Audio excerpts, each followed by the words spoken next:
today, say good morning! Good morning guys. So today we are starting a new vlog because I want to resume something that I started a year ago. But first, before I tell you more about it, I'm just gonna make coffee.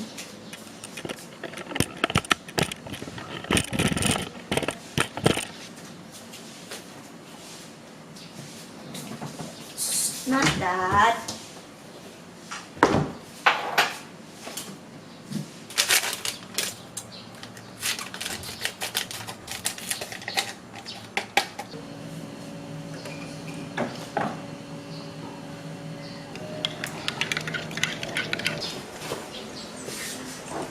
Copy, guys. Okay, so last year I started what I would say my road to minimalism journey. I started it na hindi ko siya film, so I started decluttering yung aming library, room, yung closet ko. I actually did a 30-day closet declutter challenge or video. If you haven't seen that, I'm gonna link it so you can watch it later. I started the effort or the attempt to lessen my stuff or our stuff, but after months of doing that, after months of attempts, I just stopped.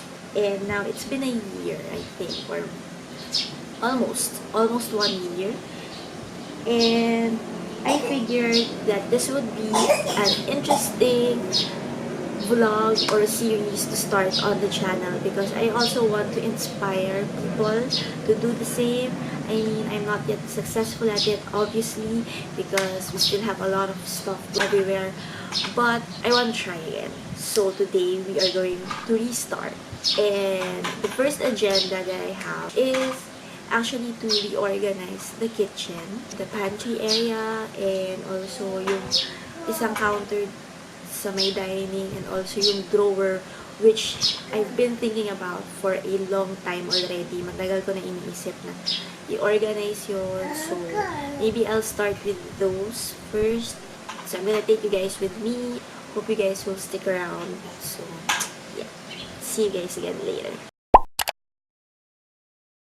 Okay, so, ito yung mga areas na sinasabi kong bala ko. Actually, nag-start na ako dito. May mga tinapon na ako. But this table and itong drawer na to. Ito muna. Kasi I feel like kapag na-free up ko siya, so marami siyang laman. And feeling ko kapag na-organize ko to, mas magkakaroon ako ng maraming space na paglagyan ng things and mas maka-organize ko siya. So, ito na lang muna yung uunahin ko for today. Yan. Hi guys! So, I'm back. But, it's been how many hours after I made that intro. And actually, meron na akong mga nagawa. Yeah, already cleared up this space. Sayang walang before shot. Pero, marami dyan mga kung ano-ano before. And also here. But, you know, the focus of this video, this vlog for today is the reorganization or yung pag-aayos ko nitong drawer na to and also this counter right here. Okay, so what I'm gonna do first is I'll be taking out everything from the first drawer para makita natin kung ano yung mga laman.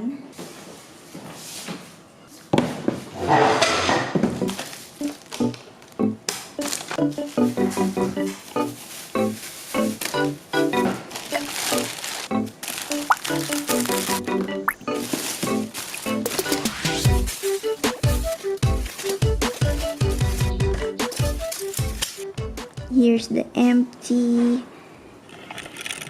drawer. So I'm just gonna reorganize this and I will be right back. Okay, so change of plans.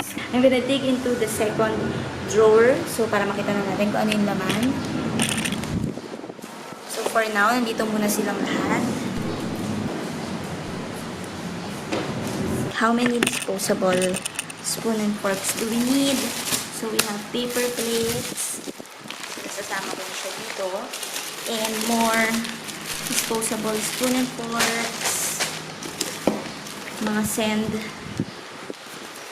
plastic bags na I don't know if magagamit ko pa ever. Itong parang mga packaging na pwede pang gamitin, so hindi ko to i-dispose. We have more disposable spoon and forks. And then, cupcake liners. So, meron akong nakuha dun sa first drawer, meron din sa second drawer. So, samahin natin yan. So, we have more disposable spoon and forks. Lalagay ko na dito yung mga walang plastic para yan.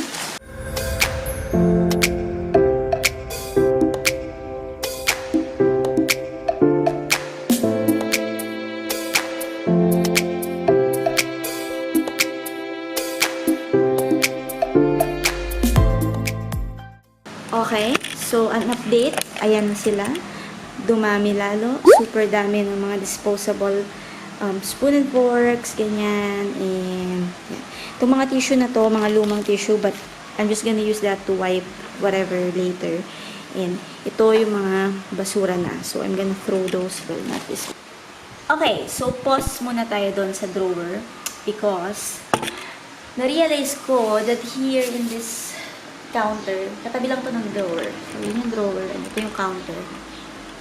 I realized that we have more disposable cups, mga tissue, ganyan, basta mga pang-parties. And, parang gusto ko lahat sila is in just one place na lang. And I think this place, ito, is perfect for all the disposable stuff or yung mga plastic cups, ganyan. Kasi at least magkakasama sila sa isang lugar. Kasi I know for sure that they won't fit there.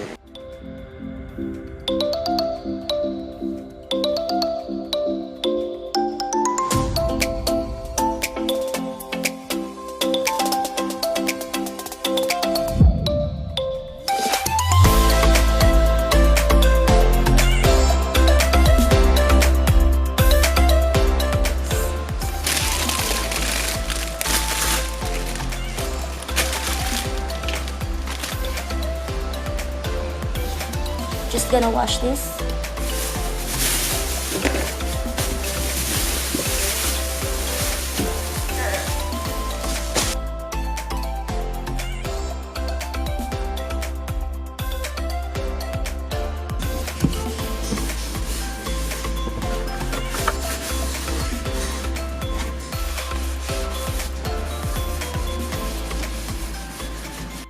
Okay, so these are all the mess that I have to fix and reorganize. But, clean na siya. So, pwede ko na siyang lagyan. But, I thought of an idea. Kasi wala na akong, well, meron. Pero, I don't want to use it just for that. Ano ba yung sinasabi ko? Ayun. Ang gagawin ko is, I'm gonna use, marami akong ganito. Because Ark is drinking milk. And we buy, like, yung ganito twice a month. So, naisip ko, why don't I make, like, a DIY, parang storage divider, or I don't know how you call it. Pero yun yung gagawin ko.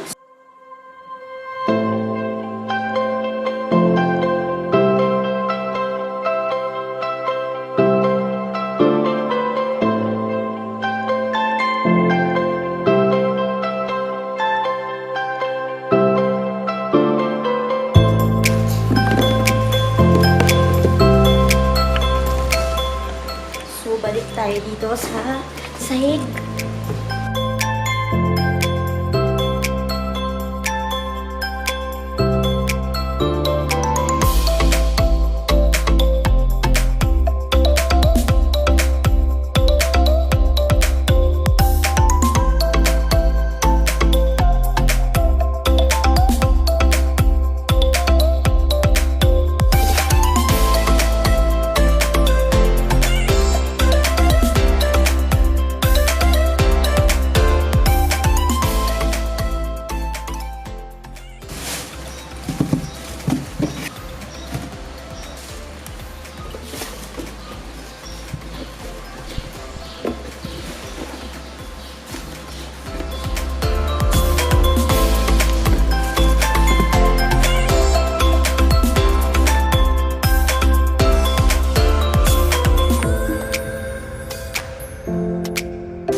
a quick update before I take a break because nauubusan na ako ng hininga. But, so, kanina nakita nyo naman kung gaano kadami. Now, yung mga hindi ko na lang na-organize are the ribbons. Yung mga ribbons na nandoon. Itong mga aprons, ganyan. May mga aprons pa rin doon. And, yeah, basically that's it. For yung first 2 drawers and yung mga laman nito. Iba pa syempre yung mga nasa last 3 drawers. So, later na yon. But, for now, this is how this storage looks like. Diba? More organized. So, as you can see,